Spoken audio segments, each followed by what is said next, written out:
como é que começou essa questão da telemedicina, né? Em 2020, fomos impactados por algo realmente muito diferente em relação ao que nós vimos vivendo nos últimos tempos. E nós médicos fomos muito afetados. Eu, particularmente, com a minha clínica, fomos afetados quando saiu um decreto de lei estadual onde fechou todos os estabelecimentos, né, mesmo de saúde, para fins ambulatoriais, consultas agendadas, algo eletivo, até se decidir, né, o que seria feito daí em diante. Então, mesmo sendo serviço essencial, nós ficamos aí praticamente 20 dias aí fechados para essa decisão. E mesmo quando voltou, tudo voltou diferente. Não podia ter aglomeração de pessoas, então na sala de espera não podia ter muitas pessoas, pessoas com febre não poderiam frequentar estabelecimentos onde tem a circulação de outras pessoas. Então, em 19 de março, né, a nossa clínica ficou fechada e aí ficamos naquela questão, né, o que vai acontecer agora? Eu queria continuar atendendo meus pacientes, né, precisava manter a assistência das pessoas que nos procuravam.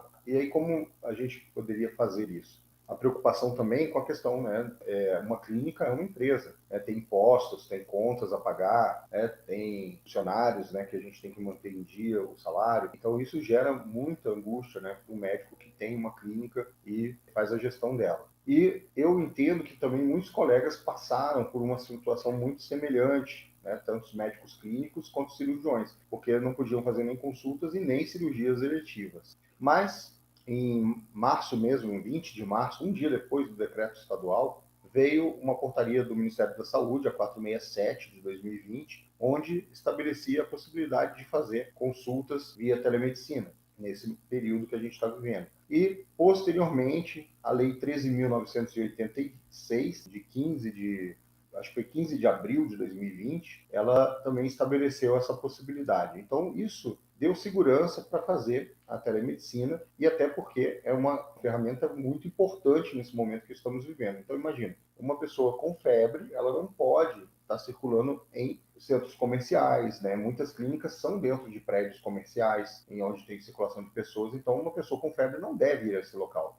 Ela vai ficar desassistida, o médico dela não vai poder dar assistência a ela. Então a telemedicina veio justamente para você poder continuar dando seus atendimentos e poder manter a assistência às pessoas que necessitam.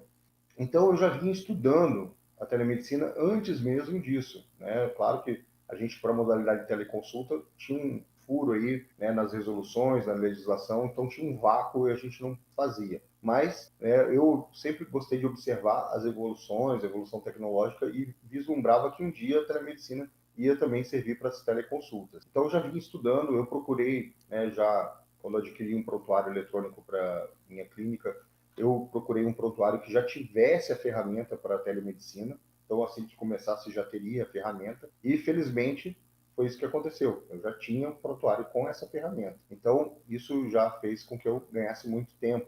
E eu já utilizava também um sistema de prescrição eletrônica no meu consultório já. Isso desde que lançaram esse sistema, né? Eu gosto muito, totalmente online, eu já vinha utilizando. E eu utilizava porque é uma maneira de você não precisar gerar papel, né? Você faz uma prescrição eletrônica, manda direto no celular do paciente, ali mesmo, pode ser presencial, ele recebe na hora, você explica para ele como ele vai utilizar essa receita eletrônica quando ele for na farmácia.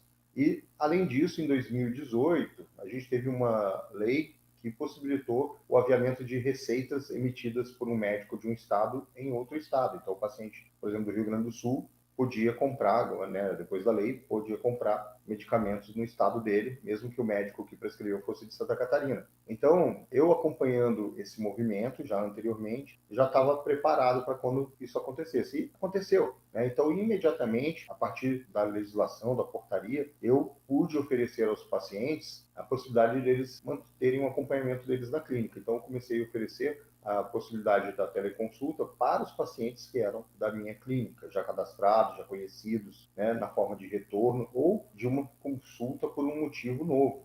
Inclusive, muitos pacientes que estão cadastrados na minha clínica também me procuraram porque tinham sintomas, né, e suspeitas de estarem com Covid, eles não podiam circular. Então, eles entraram em contato e a gente pôde fazer a consulta via telemedicina, as orientações, né?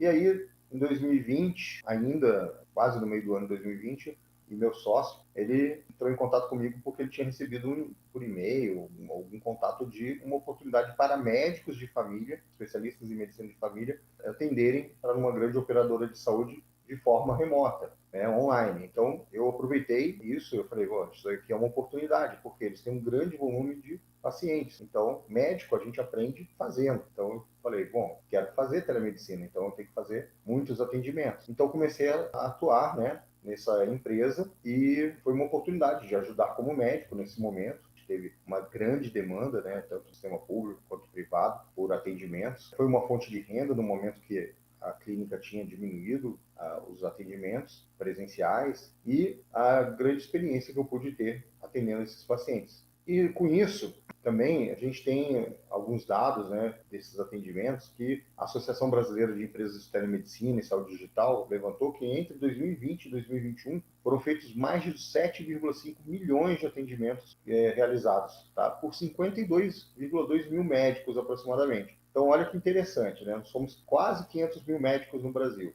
Tá? Então, vamos botar ali que 10 a 11% dos médicos inscritos no Brasil, eles atuaram de forma remota nesse período. Por outro lado, né, é um número grande, mas por outro lado também a gente tem um número maior ainda de médicos que não tiveram contato ou não atuaram de forma remota, de maneira formal, com telemedicina. Então, muitas dessas chamadas também que ocorreram, a associação levantou que 87% dessas chamadas foram de primeira consulta. Então, existe aí uma discussão, né? Você pode fazer primeira consulta ou só retorno. A legislação atual não coloca nenhuma objeção entre primeira consulta ou retornos, né? Então, há uma discussão para resolução futura quando acabar esse período. Mas, diante dos fatos, né, a gente teve 87% de atendimentos de primeira consulta com uma resolutividade, né, que eles fizeram na pesquisa de 91%, eu acho isso muito promissor, muito bom. Isso é dar acesso aos pacientes ao médico, ao serviço médico. Isso evita a automedicação, evita também que o paciente, às vezes, não tenha uma orientação e, às vezes, fique esperando em casa por algum sintoma, alguma coisa que o incomode tanto que ele vai ter que procurar um serviço de atendimento. Então, você dar acesso às pessoas ao médico é melhor do que não dar, na minha opinião. Então, a telemedicina, ela é acesso. E como eu estava fazendo bastante esse tipo de atendimento, e alguns colegas souberam, né, comentei com alguns colegas, né, eles perguntam, tinham curiosidade, e acabou que muitos me perguntavam como é que estava fazendo, né, telemedicina, como é que funcionava, né, e aí muitas dúvidas eram trazidas. Então, eu sempre gostei de ajudar as pessoas, né, tenho uma boa vontade para explicar, gosto de fazer isso, mas eu via que eu explicava e ficava tudo meio pontual, assim, meio jogado. E aí a pessoa, né, precisa de uma orientação, né? Se ela quer fazer, é como construir uma casa, né? Você não vai construir pelo telhado, tem que fazer uma base, um alicerce para depois ir subindo as paredes e chegar no telhado. Então, eu primeiro, né, diante dessa procura dos colegas que me perguntavam: Asdrubal, como é que eu faço uma prescrição eletrônica? Asdrubal, minha receita pode ser aceita em outro estado? Paciente de outra cidade, eu posso atender, não posso atender, posso mandar receita, como é que funciona? Quais medicamentos que eu posso prescrever de forma digital? E quando a receita não pode ser digital, né, aquelas receitas numeradas, como é que eu faço? Né? Qual prontuário eletrônico utilizar? Então, começou a ter essas perguntas e eu fui respondendo pontualmente. Eu, como sou professor, resolvi organizar tudo, né, e colocar na forma do método e criei primeiro um e-book e depois um curso de telemedicina. E outro diferencial foi que, como eu sou professor de semiologia, e realmente, né, tem esse questionamento, como é que fica a questão do exame físico e tal. Então, eu pensei muito nessa questão da propedêutica, fui pesquisar, né, e existe na literatura internacional já artigos sobre telepropedêutica médica. Então, a gente não está inventando nada, não é nada inventado, né? Já tem estudos mostrando até muita coincidência entre diagnósticos realizados presencialmente com diagnósticos feitos por telemedicina. Porque na anamnese você consegue estabelecer hipóteses diagnósticas em 70% dos casos, sem necessidade de complementação de exame físico e exames complementares. E também a questão, né, de quando você entende que precisa do exame físico, aquilo é algo, né, inexorável, não tem como fazer sem, você vai orientar o paciente a procurar o médico, né, seja no pronto atendimento, se for algo mais imediato, ou marcar uma consulta ambulatorial, ou contigo mesmo, para fins, né, de um retorno presencial, ou com outro colega. Tá? Isso tudo fica esclarecido já no termo de consentimento livre esclarecido. Muita gente fala, e a relação médico-paciente, como é que vai ficar? Tem artigos já mostrando também que a questão da relação médico-paciente, principalmente se o médico utiliza a telemedicina, né, como uma ferramenta do seu dia a dia, com pacientes que ele tem já um contato por mais vezes, ou pacientes que do consultório dele, ele utiliza para fazer retornos, telemonitoramento, acompanhamento, né, de tratamento.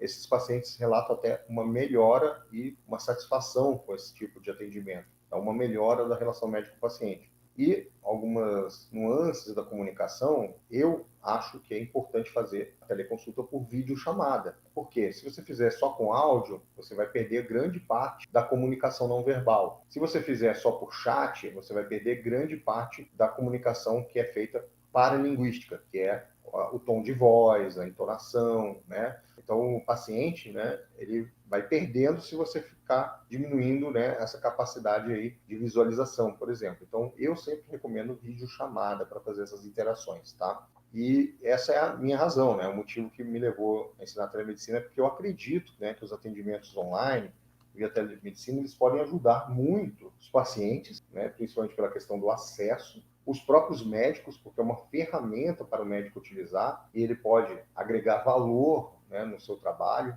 e também ser reconhecido por isso, pelo trabalho que ele exerce, e também porque é um ato médico. Né? Quando você dá uma orientação para um paciente, por mensagem, por telefone, e não registra, você está deixando de registrar um ato médico. Isso deve ser registrado em prontuário. Isso traz segurança para você trabalhar. Então, a telemedicina deu essa possibilidade de formalizar o atendimento e você ter mais segurança, utilizando as ferramentas adequadas, tá? Prontuário eletrônico, assinatura digital, entre outras coisas. Tá? E também, eu creio, né, como eu dou aula de saúde pública, né, e sistemas de saúde, eu também creio que a telemedicina ajuda na gestão do sistema de saúde, principalmente se for colocado como um recurso para você utilizar como teletriagem dentro de sistemas de saúde, tanto público quanto privado. Isso melhora a gestão, reduz gastos, desperdícios, reduz aquelas consultas que vão a pronto-socorro sem necessidade.